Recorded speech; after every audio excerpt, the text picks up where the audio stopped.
Hello students, welcome again to my YouTube channel. In the previous video, we have solved the questions related to the memorandum balance sheet adjustment. In this video, we're gonna discuss further new adjustments question. So, इस question में Ganesh Vishnu Mahesh partner है जो अपना profit share करते हैं किसके proportion में, अपने कैपिटल के प्रपोर्शन में। उनका फर्म जब बंद हो रहा था उस टाइम हम लोग देखेंगे उसके पास क्या क्या चीज़ें थी और उनका कैपिटल उन्होंने कितना इंट्रोड्यूस किया है। उन्होंने अपना कैपिटल इंट्रोड्यूस किया 6,000, 4,000 और 2,000 और इसी के प्रपोर्शन में उनको अपना प्रॉफिट शेयर करना है।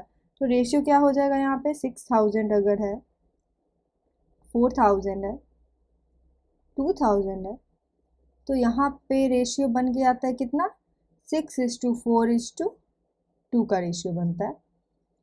तो 6:4:2 के रेशियो में सभी हम लोग प्रॉफिट लॉस और जो भी रियलाइजेशन के वक्त आएगा उसे हम लोग डिस्ट्रीब्यूट करेंगे। फर्म का लायबिलिटी उस टाइम था कितना 6,000 रुपया और महेश ने लेंड किया था फर्म को लोन कितने का 1,200 रुपया का। फर्म डिसॉल्व होता है कब 30 जून को और इसके लिए जो भी एक्सपेंसेस होने लगे थे वो कितना था 1,200 रुपया का और जो एसेट रियलाइज हुआ है वो कितने का हुआ है 28,800 रुपया का। यहाँ पे क्लोजिंग बैलेंस नहीं बताया गया है कि उस वक्त क्या था फर्म के पास एसेट। तो अगर इस टाइप का कोई भी मिसिंग फिगर रहे और ना पता रहे उसके लिए हमें कौन सा बैलेंस शीट बनाना होता था, इसके बारे में हम लोगों ने प्रीवियस वीडियोस में भी इससे रिलेटेड क्वेश्चन को सॉल्व किया। मेमोरेंडम बैलेंस शीट से रिलेटेड क्वेश्चन को उसको भी आप चेकआउट कर लेना। मेमोरेंडम बैलेंस शीट यहाँ पे बनेगा तभी हम लोगों को क्या पता चलेगा कि क्लोजिंग बैलेंस क्या था सन्ड्री एसेट्स का, एसेट्स के क्या थे उसके पास, क्योंकि इसका फिगर मिसिंग है। रियलाइज्ड वैल्यू तो दिया हुआ है लेकिन क्लोजिंग वैल्यूज़ क्या है, जब फर्म बंद हो रही थी तो कितने एसेट्स थे ये नहीं पता है। उसके लिए हमें सबसे पहले क्या बनाना होगा, यहाँ पे मेमोरेंडम बैलेंस शीट बनाते हैं। तो बैलेंस शीट में सबसे पहले क्या, एक साइड डेबिट साइड में हमारा लायबिलिटीज़ आ जाएगा और क्रेडिट में क्या आ जाएगा, एसेट्स आ जाएगा। यहाँ पे लायबिलिटीज़ बताया गया 6,000, तो मान लेते हैं वो हमारे लिए क्या है, क्रेडिटर है, ठीक है। और बाकी यहाँ पे क्या आ जाएगा 6,000 क्रेडिटर का आ जाएगा। महेश लोन अकाउंट कितने का है 1,200 रुपये का आ जाएगा। कितने का कितना कितना कैपिटल सबने इंट्रोड्यूस किया, तो विष्णु ने किया था कितना, विष्णु ने यहाँ पे किया था 4,000, गणेश ने किया था 6,000 और महेश ने किया था कितना 2,000 रुपये लायबिलिटी। बाकी यहाँ पे और एसेट साइड्स में तो कोई एसेट्स नहीं है, ये नहीं बताया गया, यही तो फिगर क्या मिसिंग आउट था। तो हम प्लस कर लेते हैं कि लायबिलिटी साइड हमारा पूरा क्या बनता है, 6,000 प्लस 1,200 प्लस 12,000 तो बनेगा यहाँ पे क्या 19,200 और यही हमारा क्या बन जाएगा एसेट साइड्स का बैलेंसिंग फिगर। ये जो सन्ड्री एसेट्स निकल के आया वो क्या है, बैलेंस फिगर है कितना 19,200 का। तो ये हमारा क्लोजिंग बैलेंस है किसका, एसेट्स का, कि कंपनी के पास उस टाइम कितना एसेट था, तो 19,200 का उनके पास सन्ड्री एसेट्स होगा। अब जब हमारा मेमोरेंडम बैलेंस शीट तैयार हो गया तो उसके बाद हम लोग रियलाइजेशन अकाउंट अच्छे से बना पाएंगे, जैसे बाकी हम लोग क्वेश्चंस पे बनाते आ रहे हैं वैसे ही अब बनाना है। ये तो आप लोग अच्छे से जान गए, तो इसे फॉर्म करना तो बिल्कुल ईजी होगा। तो सबसे पहले हम लोग क्या करते हैं, जो सन्ड्री जो भी क्लोजिंग बैलेंस है उसमें उसका जो भी अमाउंट होगा लायबिलिटीज़ और एसेट्स का उसके बुक वैल्यू पे यहाँ पे क्या करेंगे, ट्रांसफ़र करेंगे रियलाइजेशन अकाउंट में। तो सन्ड्री एसेट्स हमारे पास कितने के हैं 19,200 के हैं। टू कैश अकाउंट यहाँ पे किसको पे ऑफ कर दिया गया, क्रेडिटर्स को कितना 6,000 का। बाय क्रेडिटर यहाँ पे हम लोग क्या करेंगे 6,000 और इसके क्लोजिंग बुक वैल्यू पे यहाँ ट्रांसफ़र कर किया गया और यहाँ पे क्या पे ऑफ कर दिया गया है रियलाइजेशन अकाउंट में। क्रेडिटर को फुल्ली सेटलमेंट हो गया कितने का 6,000 का टू कैश अकाउंट करके। फिर उसके बाद एक्सपेंसेस था, एक्सपेंसेस को पे ऑफ करेंगे, एक्सपेंसेस कितने का था 1,200 का था, तो टू कैश अकाउंट यहाँ पे आ जाएगा क्या एक्सपेंसेस 1,200। उसके बाद ये तो हमारा क्लोजिंग बैलेंस था सन्ड्री एसेट्स का। अब क्या कितने एसेट रियलाइज हुए हैं, तो यहाँ पे कितना का एसेट रियलाइज हुआ है, टू कैश अकाउंट में आ जाएगा एसेट रियलाइज कितना 28,800 रुपये का। और कोई तो ऐसा एडजस्टमेंट नहीं है इस क्वेश्चन में। तो अब हमें क्या पता करना होगा, प्रॉफिट और लॉस ऑन रियलाइजेशन। तो इस क्वेश्चन में क्या होता है, प्रॉफिट होता है फॉर्म को। तो ये जो प्रॉफिट होगा रियलाइजेशन का उसे कितने रेशियो में हम लोग डिस्ट्रीब्यूट करेंगे पार्टनर्स के बीच में, गणेश विष्णु और महेश को हम लोग 6:4:2 के रेशियो में, उनके कैपिटल के प्रपोर्शन के रेशियो में हम लोग डिस्ट्रीब्यूट कर देंगे।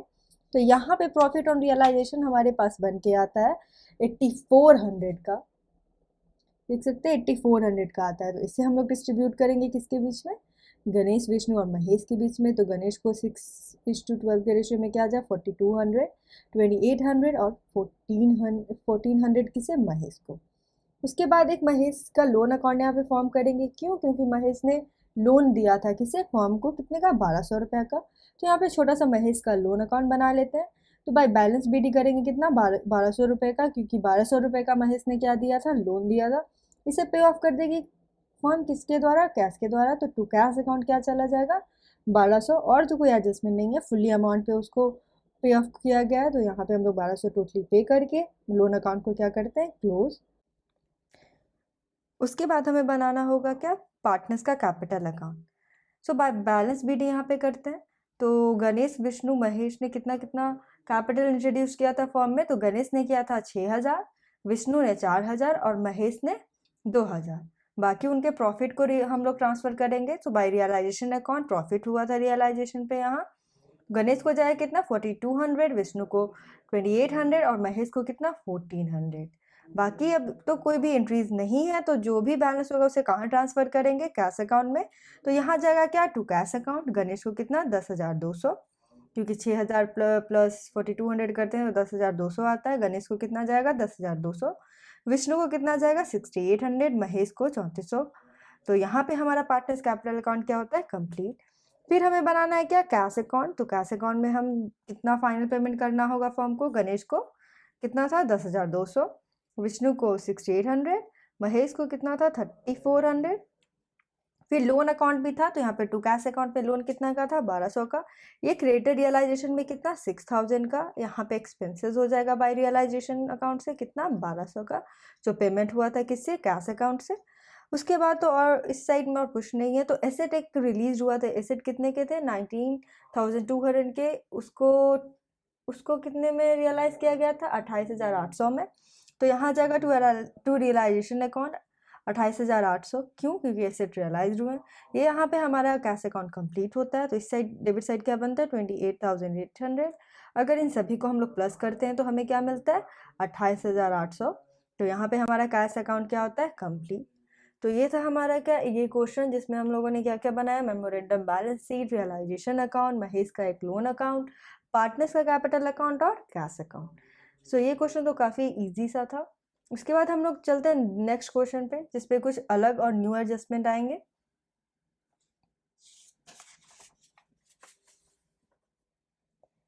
इस क्वेश्चन में हम लोग देखते हैं रवि मोहन पार्टनर हैं जो शेयर करते हैं अपने प्रॉफिट को किस रेशियो में, यहाँ पे वो करते हैं 3:2 रेशियो में। उस टाइम जब फर्म बंद हुआ होगा तो उनके पास लायबिलिटीज और एसेट्स होंगे। तो लायबिलिटी साइड में लोन कितना था 1,40,000 का, क्रेडिटर्स से 2,60,000 के। उन्होंने कैपिटल कितना रिड्यूस किया था, तो रवि ने किया था 6 लाख, मोहन ने कितना किया था 2 लाख। ठीक है, और एसेट्स क्या क्या थे उनके पास, कैश थे, बिल्डिंग थे, स्टॉक थे, प्रॉफिट एंड लॉस अकाउंट भी है क्या यहाँ पे कितने का 1 लाख का, जिसे कहाँ जाएगा, वो पार्टनर्स के कैपिटल अकाउंट में जाएगा। वो लोग अपने 3:2 के रेशियो में क्या करेंगे, डिस्ट्रीब्यूट कर लेंगे इस अमाउंट को। फिर बिल्डिंग यहाँ पे देखते हैं कितना कुछ रियलाइजेशन ही हुआ, तो बिल्डिंग यहाँ पे रियलाइज हुआ है कितने का 4,50,000 का। स्टॉक हुआ है कितना 80,000 का था, 2 लाख में इसको बेचा गया है। उसके बाद हमारे पास क्या है, उसके बाद है 2,40,000 वेयर पेड टू क्रेडिटर्स। हाँ, क्रेडिटर्स 2,60,000 के थे, लेकिन उन्हें 2,40,000 दे के क्या कर दिया गया, पेड ऑफ कर दिया गया। The firm has a joint life policy of 2 lakhs which was surrendered for 90,000। जो फर्म के पास क्या था, ज्वाइंट लाइफ पॉलिसी था 2 लाख का, उसको सरेंडर कर दिया गया 90,000 में। तो यहाँ पे जानते हैं कि ज्वाइंट लाइफ पॉलिसी होता क्या है। तो ज्वाइंट लाइफ पॉलिसी एक इंश्योरेंस फर्म लेता है पार्टनर्स के लाइफ पे ज्वाइंटली, तो उसे हम लोग क्या कहते हैं, ज्वाइंट लाइफ पॉलिसी। ऑफकोर्स यहाँ पे लाइफ पॉलिसी तो आप समझ ही सकते हैं कि पार्टनर्स के लाइफ पे जो इंश्योरेंस लिया जाता है, तो उसे क्या बोला यहाँ जाता है, ज्वाइंट लाइफ पॉलिसी। फिर एक है सरेंडर्ड वैल्यू, यहाँ पे 2 लाख का है और 90,000 में सरेंडर हुआ है। इसका मतलब कि सरेंडर वैल्यू वो वैल्यू होता है जो इंश्योरेंस कंपनी पे करता है इंश्योरर को जब वो मैच्योरिटी से पहले कोई भी पॉलिसी डिसकंटिन्यू कर दी जाती है। तो वही सरेंडर वैल्यू यहाँ पे क्या है 90,000, 2 लाख का है, लेकिन मैच्योरिटी से पहले उसको सरेंडर करने के कारण, डिसकंटिन्यू करने के कारण जो सरेंडर वैल्यू मिला है वो कितना फर्म को मिला, यहाँ पे 90,000 मिला। और तो यहाँ पे कुछ है नहीं। कि annual premium pay to the joint life policy was debited to the profit and loss account में प्रिपेयर ट्रांसफ़र कर दिया जाता है, ठीक है ये। फिर प्रिपेयर करना हमें क्या, नेसेसरी अकाउंट्स। तो सबसे पहला अकाउंट क्या बनता है हमारा यहाँ पे, रियलाइजेशन अकाउंट का बनता है। तो जो भी एसेट्स होंगे और लायबिलिटीज़ होंगे उसके बुक वैल्यू पे हमें क्या करना होगा, सबसे पहले ट्रांसफ़र करना होगा रियलाइजेशन अकाउंट में। तो हमारे पास एसेट्स पे यहाँ पे क्या थे, बिल्डिंग था, स्टॉक था, और लाइबिलिटीज़ में क्या थे, क्रेडिटर से 2,60,000 की, और लोन था कितने का, 1,40,000 का। फिर जो बिल्डिंग था उसको रियलाइज़ कर दिया गया, मतलब बेच दिया गया। कितने में बेचा गया था बिल्डिंग को, 4,50,000 में। और स्टॉक को कितने में बेचा गया था, 2 लाख में। तो टोटल पूरा बाई कैश अकाउंट कितना आ जाएगा, 65 लाख रुपीज़ आ जाएगी। क्यों, 6,50,000 सॉरी रुपीज़ आ जाएगा कितना, बाई कैश अकाउंट में, किसके लिए, बिल्डिंग और स्टॉक के लिए। उसके बाद है क्रेडिटर्स को पे ऑफ किया गया था। जो क्रेडिटर 2,60,000 के थे उसको कितने में, 2,40,000 में ही पे ऑफ कर दिया गया था। बाकी जो लोन है उसको भी हम लोग सेटल कर देंगे। तो लोन कितने का, 1,40,000 का। तो इसे भी सेटल करते हैं किससे, टू कैश अकाउंट से, 1,40,000। तो ये था हमारा क्या, रियलाइजेशन अकाउंट। और इससे कोई इंक्रीज नहीं है जो रियलाइजेशन अकाउंट में जाएगी। बाकी जो प्रॉफिट एंड लॉस अकाउंट है और जॉइंट लाइफ पॉलिसी जो है वो क्या करते हैं, पार्टनर्स को ट्रांसफ़र कर दिया जाता है किस रेशियो में, उनके प्रॉफिट शेयरिंग रेशियो में, ठीक है। तो 3:2 रेशियो में हम लोग किसको, प्रॉफिट एंड लॉस अकाउंट को, जॉइंट लाइफ पॉलिसी को कहाँ ट्रांसफ़र करेंगे, पार्टनर्स के कैपिटल अकाउंट में। तो इसमें रियलाइजेशन में हमें क्या होता है, लॉस रिसीव होता है कितने का, 4,10,000 का। अब ये 4,10,000 को सब दोनों पार्टनर क्या करेंगे, डिस्ट्रीब्यूट करेंगे 3:2 के रेशियो में, ये इस रेशियो में करेंगे। तो रवि को कितना जाएगा, 2,46,000, और मोहन को कितना जाएगा, 1,64,000। ये था हमारा क्या, रियलाइजेशन अकाउंट। अब बनाना होगा हमें क्या, पार्टनर्स का कैपिटल अकाउंट। तो पार्टनर्स का कैपिटल अकाउंट बनाते हैं यहाँ पे। हम लोग कैपिटल अकाउंट में देखते हैं कि रवि और मोहन है, उन्होंने कितना सबसे पहले फर्म में कैपिटल इंट्रोड्यूस किया था। तो रवि ने कितना किया था, 6 लाख। मोहन ने कितना किया था, 2 लाख। ये जो जॉइंट लाइफ पॉलिसी था तो इसे क्या करना था कि पार्टनर्स के कैपिटल अकाउंट में ट्रांसफ़र करना था उनके प्रॉफिट शेयरिंग रेशियो में। तो जो जॉइंट लाइफ पॉलिसी है 90,000 का जो सरेंडर वैल्यू होगा, 2 लाख का नहीं यहाँ पे करेंगे, 90,000 का करेंगे। क्यों, क्योंकि लाइफ पॉलिसी तो थी 2 लाख की, लेकिन वो सरेंडर वैल्यू मतलब जो वैल्यू रिसीव हुई वो कितने का हुआ, 90,000 का। जो ये 90,000 होगा उसे हम लोग डिस्ट्रीब्यूट करेंगे किस में, 3:2 के रेशियो में डिस्ट्रीब्यूट कर देंगे। तो यहाँ पे रवि को कितना रिसीव होगा, 54,000, और मोहन के अकाउंट में कितना जाएगा, 36,000। फिर उसके बाद एक पीएल अकाउंट था। तो डेबिट बैलेंस था किसका, प्रॉफिट एंड लॉस अकाउंट का। तो इसे भी कौन वेयर करेंगे, पार्टनर ही करेंगे अपने 3:2 के रेशियो में। तो कितना, 1 लाख का था प्रॉफिट एंड लॉस अकाउंट। हम लोग देखे थे बैलेंस शीट में कितने का, 1 लाख का था। तो रवि के पास कितना जाएगा, 60,000, और मोहन के पास कितना जाएगा, 40,000। फिर उसके बाद रियलाइजेशन पे प्रॉफिट और लॉस रिसीव। तो यहाँ पे लॉस रिसीव हुआ है तो रवि के पास कितना जाएगा, 2,46,000, और मोहन को कितना जाएगा, 1,64,000, ठीक है। उसके बाद तो क्रेडिट में और डेबिट में और कुछ नहीं जाएगा क्योंकि और कोई इंक्रीज नहीं है। तो यहाँ पे हम लोग बैलेंस करते हैं उनके फिगर को, फिर देखते हैं कि फाइनल पेमेंट करना है या कैपिटल या पार्टनर्स को कैश ब्रॉट इन करना है। तो यहाँ देखते हैं तो क्या बनता है, 6 लाख प्लस 54, तो 6,54,000, 2 लाख प्लस 36,000, तो क्या बनेगा आपका, 2,36,000। उसमें से डिडक्ट करना होगा हमें कितना, 60,000 को और 2,46,000 को। तो बनता है कितना, 3,48,000 रुपया, जो कैश में क्या टू कैश अकाउंट में है जाएगा। कैश अकाउंट में हम लोग ट्रांसफ़र कर देते हैं बैलेंस फिगर को। फिर मोहन का कितना, 2,36,000 से माइनस करेंगे आप 40,000 और 1,64,000, तो रिसीव होगा आपको 32,000। तो ये था हमारा क्या, पार्टनर्स का कैपिटल अकाउंट। अब हमें क्या लास्टली में बनाना होगा, कैश अकाउंट के बारे में। तो कैश अकाउंट में हम लोग देखते हैं सबसे पहले रवि। तो रवि को कितना जाएगा, 3,48,000 रुपया जो फिगर आया फाइनल पे करना होगा फर्म को। रवि को कितना, 3,48,000। मोहन है उसको कितना करना होगा, 32,000 यहाँ पे। तो ये है। फिर कैश का और कहाँ काम हुआ था, तो कैश से हम लोग पेमेंट किए थे किसको, क्रेडिटर्स को और लोन को। तो ये दोनों कितने के थे, 3,80,000 के। तो क्या, बाय रियलाइजेशन अकाउंट 3,80,000। उसके बाद टू बैलेंस बीडी है यहाँ पे। तो हम लोग देख सकते हैं कि बैलेंस शीट में कैश का कितना अमाउंट था, 20,000 का था, ठीक है। तो यहाँ पे हो जाएगा टू बैलेंस बीडी कितना, 20,000। फिर उसके बाद था टू टू रियलाइजेशन अकाउंट यहाँ पे आया है किसके लिए, कैश अकाउंट से हम लोग क्या पेमेंट किए थे, बिल्डिंग और स्टॉक का रियलाइजेशन हुआ था, तो वहाँ से कैश रिसीव हुआ, तो to realisation account asset realise कितना हुआ है, 6,50,000 का यहाँ पे हुआ है। उसके बाद बनता है क्या, टू जॉइंट लाइफ पॉलिसी यहाँ पे आई है, क्यों, क्योंकि वैल्यू कितनी रिसीव हुई है, 90,000 का हुआ है उनका सरेंडर वैल्यू, तो उससे भी कहाँ पे हम लोग डालेंगे, कैश अकाउंट के डेबिट साइड में, तो ये हमारा बनता है क्या, कैश अकाउंट। फिर देखते हैं कि बैलेंस हमारा बैलेंस होता है या नहीं, कितना बैलेंस आता है, तो 20,000 करेंगे आप प्लस और 650 को, तो कितना हमारे पास रिसीव होगा, हमारे पास रिसीव होता है यहाँ पे प्लस 90,000, तो 7,60,000 रुपीज़।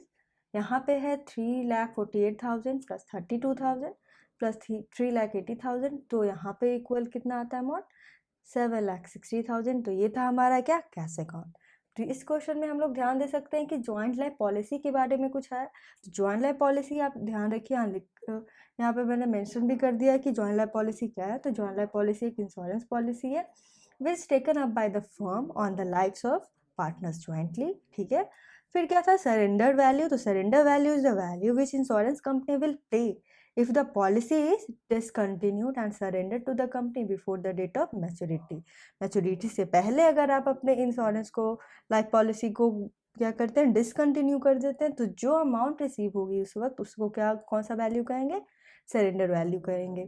तो ये क्वेश्चन रिलेट करता था कि जब ज्वाइंट लाइफ पॉलिसी क्या एडजस्टमेंट में दिया रहे और बैलेंस शीट में ना दिया रहे, तो अब आगे के वीडियोस में हम लोग डिस्कस करेंगे कि जब ज्वाइंट लाइफ पॉलिसी और फंड बैलेंस शीट में हो और एडजस्टमेंट में भी दिया हुआ रहे, तो उस क्वेश्चन को हम लोग कैसे सॉल्व करेंगे। तो इस क्वेश्चन को देखने के लिए please stay tune to the channel. Thank you for watching the channel. Please like share and subscribe the channel also.